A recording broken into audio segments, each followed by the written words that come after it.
Onboarding fiat into the crypto world is becoming harder and harder. Well, until now. We've got some pretty interesting things to talk about today when it comes to UK banking and of course, potentially banking other places around the world and how you get your fiat into crypto. So let's roll that intro and get right down into it.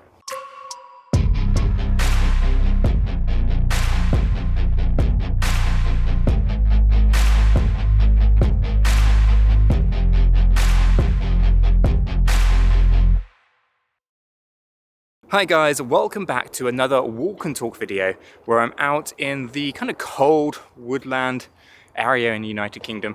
But I've just grabbed the camera, getting away from the desk, and I'm just going to be talking to you guys about one of the problems that we kind of have encountered personally at 𝗕𝗘𝗪𝗏 recently over the last kind of 2 months or so, and how we're kind of looking to overcome some of these problems. And we are specifically talking about cryptocurrency exchanges, banks, how to onboard and offboard from them, right? It's a very important subject because so many people are struggling at the moment with onboarding into cryptocurrency exchanges and how they can actually then withdraw once they kind of sell or liquidate their assets. It is quite an interesting subject. So for those of you that maybe have been living under a rock and do not know, Chris, the co-founder of 𝗕𝗘𝗪𝗏, he was debanked by Santander in December of 2023. This was not because the bank account was actually being utilized for cryptocurrency trading or activity. In fact, the bank account that was frozen and shut down had absolutely nothing to do with cryptocurrency since 2020. The problem with the Santander bank account was all to do with the fact that Chris didn't want to tell Santander where specifically an exchange or a ledger hardware wallet, and specifically the cryptocurrency wallet address that his cryptocurrency was held at. That basically started a bit of a spiral with Santander because they couldn't quite get their fingers and their hands on Chris's crypto, right? Which is also pretty a decent name for a YouTube channel, Chris's Crypto. But nonetheless, right, I think for the most part, this kind of started a few kind of thought processes our side as well, right? So Santander were overreaching by trying to figure out and trying to basically put a wallet address and assign that wallet address to a person on their books, right?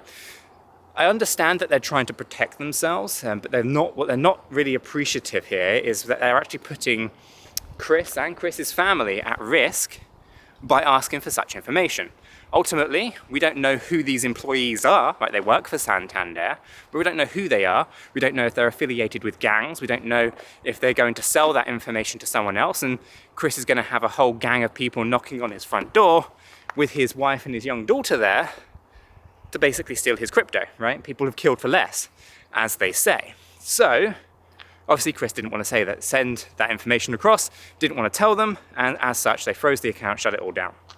That kind of started a bit of a spiral for us, because if they can do that to that particular bank account that is really not being utilized for cryptocurrency transactions, not onboarding or offboarding, then it's only really a matter of time until maybe some of these other banks around the world are going after other, maybe more active cryptocurrency bank accounts and stuff like that. So we obviously decided that we're going to leave the UK and we're just going to move over to Dubai, where it's a little bit clearer, more regulatory compliant, and fuck Santander, right? Now, that obviously brings us into the kind of subject matter of today's video, right? Which is that how do you onboard and offboard onto cryptocurrency exchanges in a safe way? And it's quite difficult, right? So for the most part, what we found is it's great to have kind of buffer zones.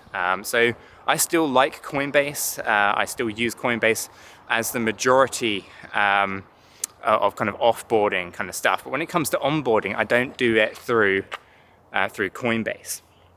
Instead, I think it's better to actually focus on more regulatory compliant platforms. Coinbase obviously is FCA regulated, and it's great. But there is another that is obviously a channel sponsor of ours, which is Swissborg. Now, Swissborg is great for onboarding. And so that's going to be our new kind of route onto these cryptocurrency exchanges. Now, obviously, Swissborg is a cryptocurrency exchange.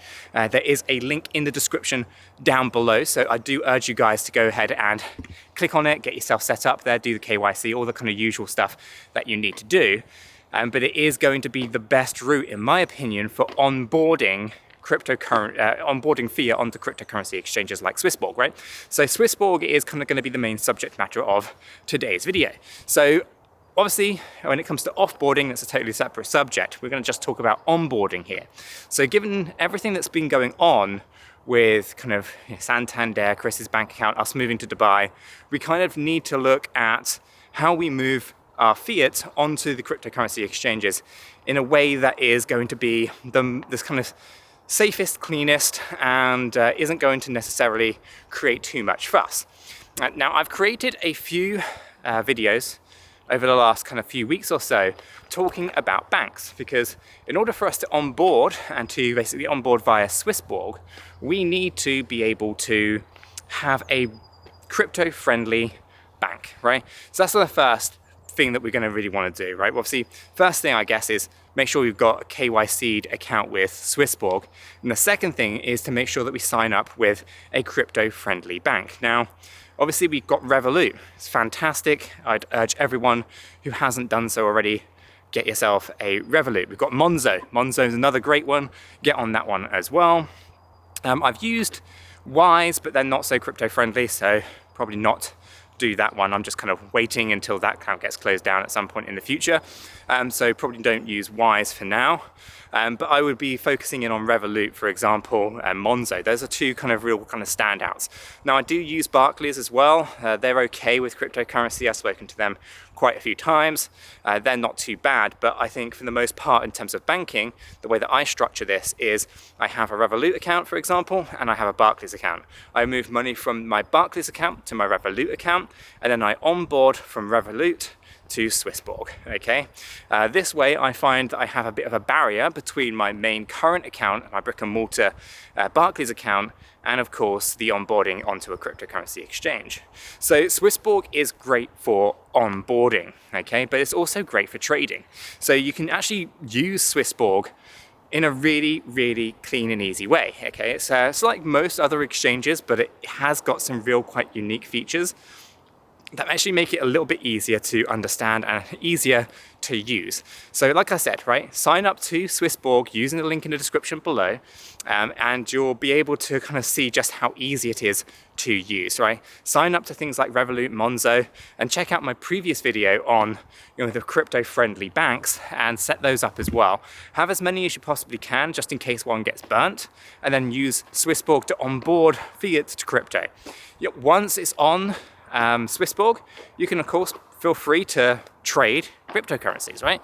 And so you've got your spots, you've got your leverage, you've got so many different things that you can do via Swissborg. So you can just basically utilize Swissborg completely on its own if you wanted to, or if you wanted to put it into a stablecoin, fiat to stablecoin, and move it to another exchange if you wanted to. Personally, I find little use in that if Swissborg does have the assets that you're looking for. Just take advantage of Swissborg's fantastic services. So you can go ahead and check that out. As I said, link is in the description below for Swissborg. Now, when it comes to offboarding or off-ramping, again, Swissborg is another fantastic route.